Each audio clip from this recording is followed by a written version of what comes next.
I think that game, it really it really depicts maybe what's going on behind the scenes at Liverpool right now. And I think Jurgen Klopp leaving and the spat with Mohamed Salah on the sideline and Michael Edwards coming back in, I don't think those things are coincidences. And let me explain why.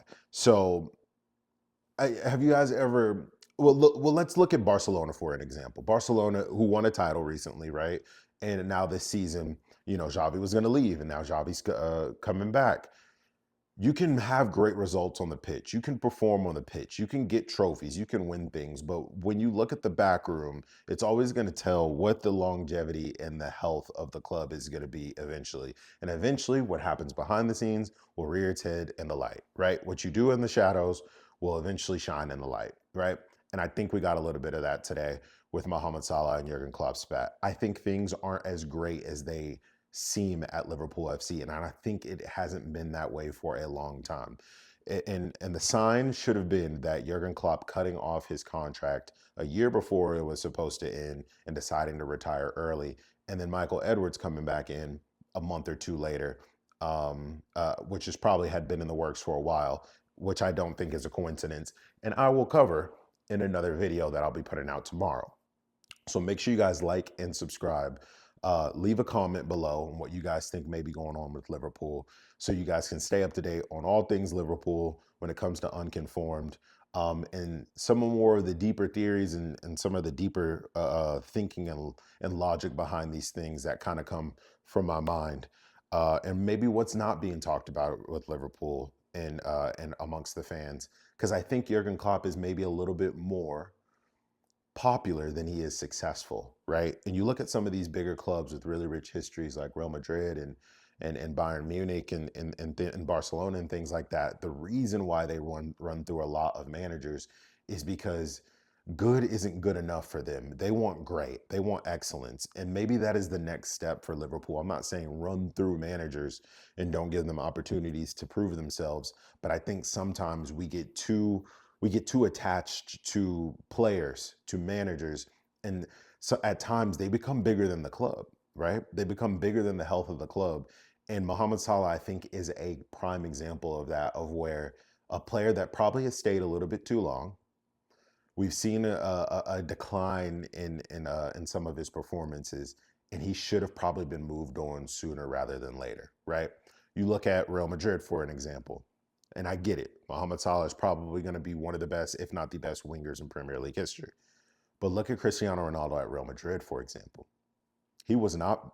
Many people would say Ronaldo was not done, but he was done at Madrid, right? He was done at Madrid. He moves on to Juventus, continues to have a great career, but you could see the decline continue to happen year after year after year after year after he ended up at Juve. Could you have said Real Madrid should have hung on to Ronaldo for another year or two? Now looking back, hindsight 2020, it was probably one of the best decisions that Madrid had made. Those are the tough choices that you have to make as a person running the club. And I think Michael Edwards, the reason why he wants this position now to run all of footballing activities, right, is because he wants to be able to make those decisions and have control over that, unlike how it was before, right? So I think there's a little bit of a marriage that's lasted a little bit too long with Mohamed Salah and Jurgen Klopp and some of the other players at Liverpool FC. And I think Michael Edwards is probably going to have a very big summer ahead of him, and Richard Hughes as well. And I think there's going to be a lot of changes at Liverpool FC based off of this result, this 2-2 result. But let's talk about the game a little bit. Ryan Gravenberch is probably one of our best performing midfielders right now, and I've believed that for a long time.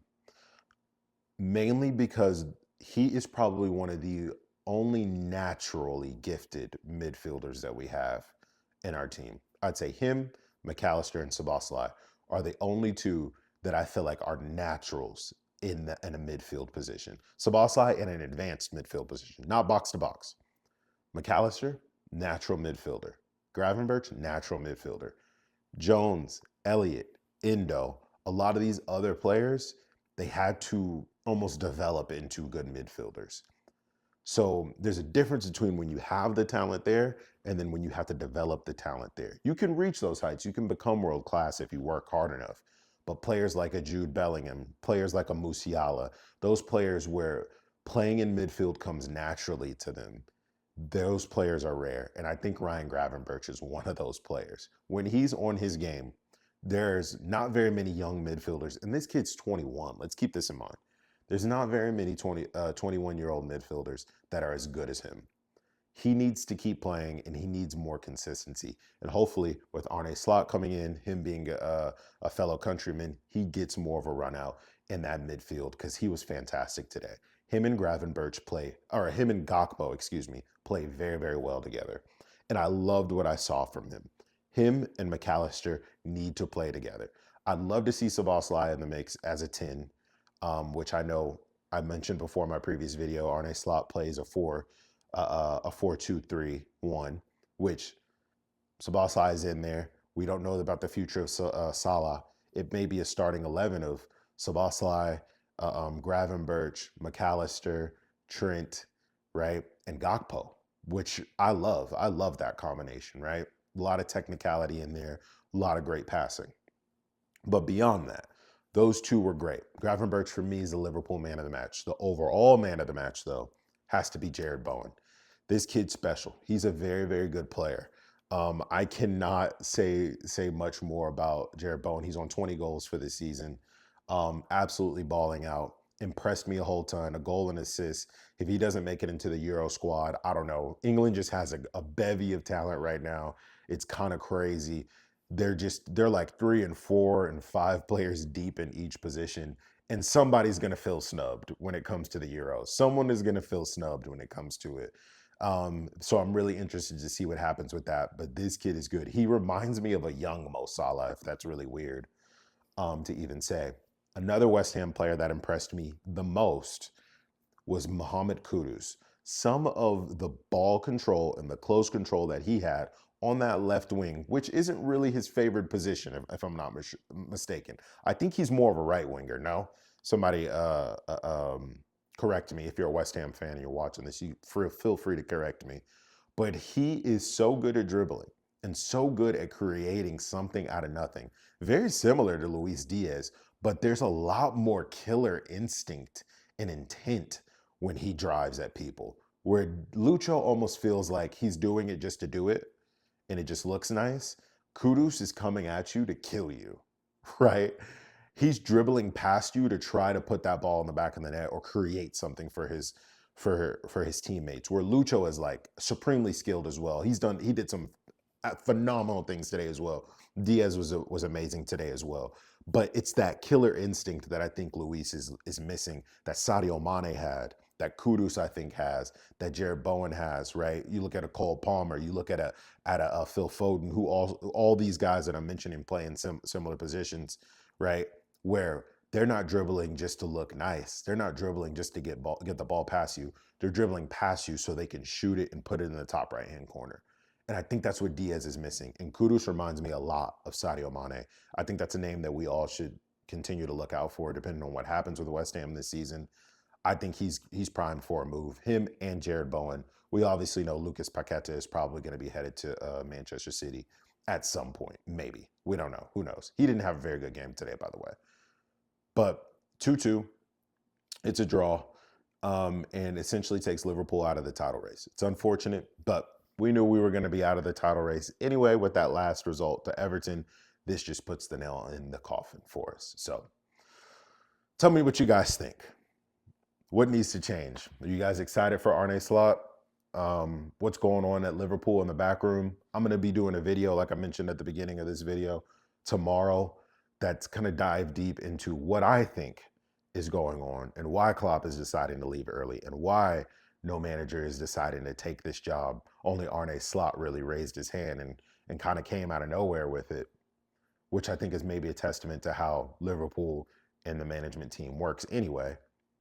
But you never really seen a manager be that blatant like Arne Slot, which I think is a little alarming for me and how Liverpool typically do things. Was this third pick, fourth pick, fifth pick, and we're just like, we just need to get somebody in? I don't know. Let me know what you guys think. What's your thoughts on the game? What do you think's happening behind the scenes? This is the most disorganized and chaotic in public, I guess, that Liverpool has been in a really long time. Let me know what you guys think in the comments down below. Don't forget to like this video if you guys love the content. Definitely subscribe and hit that notification bell so when new content comes out, you know you're not going to want to miss this video that's going to be dropping tomorrow. It's going to be a lot of stuff that I think makes a whole ton of sense that I haven't really heard very much from other Liverpool fans and supporters. So I kind of get an idea of what could potentially be going on. But I appreciate all of you who have tuned in, who have subscribed in recent weeks. Continue to support the channel. Let's continue to grow. I'd love to get our names out there and grow this Liverpool community so we can get more fans, increase the support for the club. More money comes rolling in for the club. We grow, we buy more players, and we blow up, right? So appreciate you all, and we'll see you on the next one.